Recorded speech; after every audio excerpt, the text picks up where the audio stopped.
Hello everyone, LaFinchy here.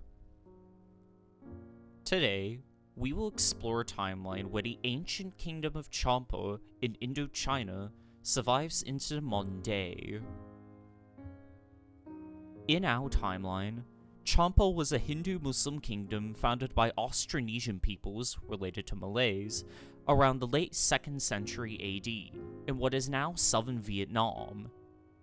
It was a prominent naval power in the region between 600 and 900 AD, that competed regularly with the Srivijaya Empire in modern-day Indonesia. There is also evidence of Champa having adopted the Pallava script as early as 350 AD. 1471 marked the decline of Champa when invading Vietnamese forces sacked and conquered the city of Vijaya, Quy Nhon, leading to the fracture of Champa into multiple city-states that would be gradually integrated into Vietnam until the last Cham kingdom, Panduranga, was annexed in 1832, leaving the Cham as a minor ethnic group in Vietnam after centuries of genocide and cultural erasure. In this timeline, Champa manages to maintain control of the besieged city of Hue, as well as convincing Ming China to invade Vietnam to further support their counteroffensive. This would lead to Cham victory in the War of 1471, with Champa annexing Hue, renamed Kandarpapura, while Vietnam is likely to be integrated into the Ming dynasty, ushering in a fourth period of Chinese domination and halting, or at least delaying, southward expansion of the Vietnamese nation. With Vietnam out of the picture, Champa's main adversary would likely be Cambodia, as they fight over control of the strategic Central Highlands, acting as a natural buffer against the Cham Heartland by the South China Sea.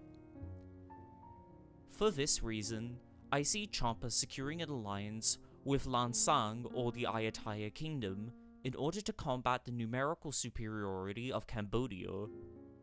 In a successful turn of events, we could see Champa and Ayutthaya eventually neutralize the Cambodian threat by the 18th century, leaving it, at most, as a few petty kingdoms around Oudong, Longvek, and Siem Reap.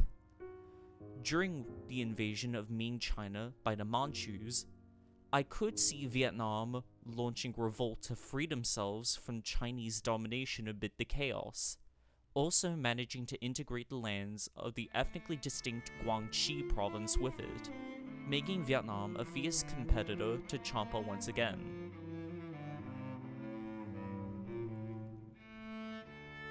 Champa would also retain its position as a prominent naval and maritime power in Southeast Asia, regularly conducting trade with Malayan, Chinese, and Japanese markets. It could even gain a foothold in the Philippines directly through select outposts in islands like Palawan, potentially expanding their trade influence as far as Nan Madol in Micronesia and Arnhem Land in Australia. However, I don't see Champa being able to compete against the Spanish over dominion of the Philippines. Moving on to the 19th century, France would likely still attempt to gain control of the Mekong River Delta as a strategic base in Southeast Asia, invading Champa under the guise of protecting Catholic converts and civilizing the Indo-Chinese peoples. Siam, being allied to Champa, may intervene to stave off European influence in the region, which could lead to France conquering both Champa and Siam through collaboration with Khmer separatists and their naval and military resources. This would lead to a larger French Indochina with the addition of much of Siam. In a timeline where the Anglo-Burmese wars are more favorable for the Cambodian kingdom, I foresee Burma taking the place of Siam as a buffer state between the British and French empires, leading to a more powerful and stable Burmese empire. Like the Vietnamese emperor, the king of Champa would maintain rule over his realm, albeit as a ceremonial leader.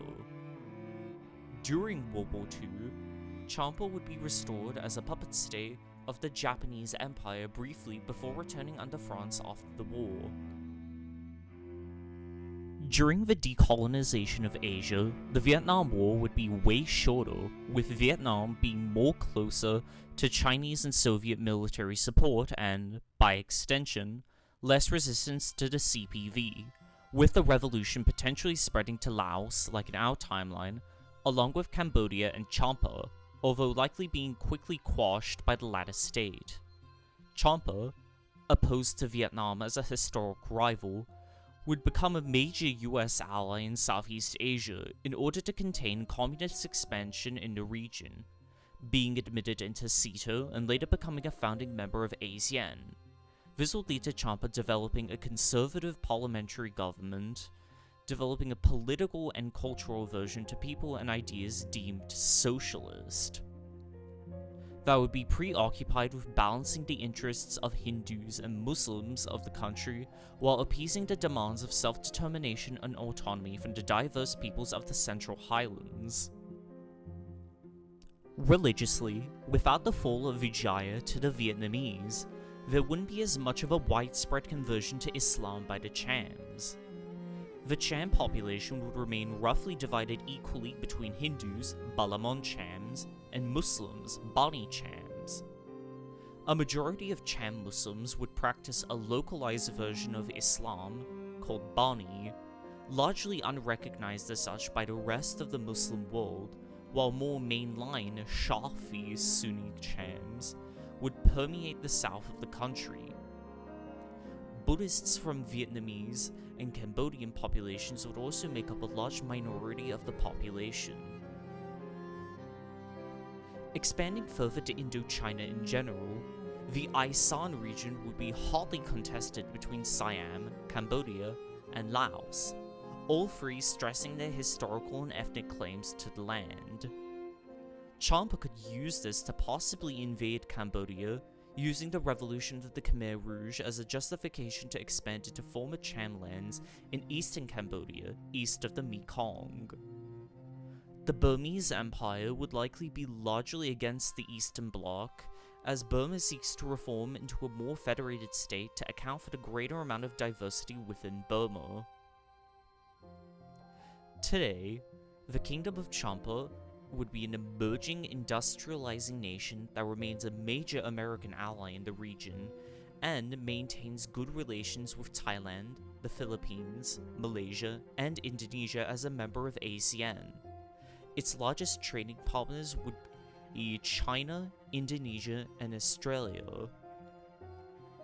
Champa would be a secular constitutional kingdom that is mainly inhabited by Muslim and Hindu Chams, with the diverse peoples of the Central Highlands being given great autonomy.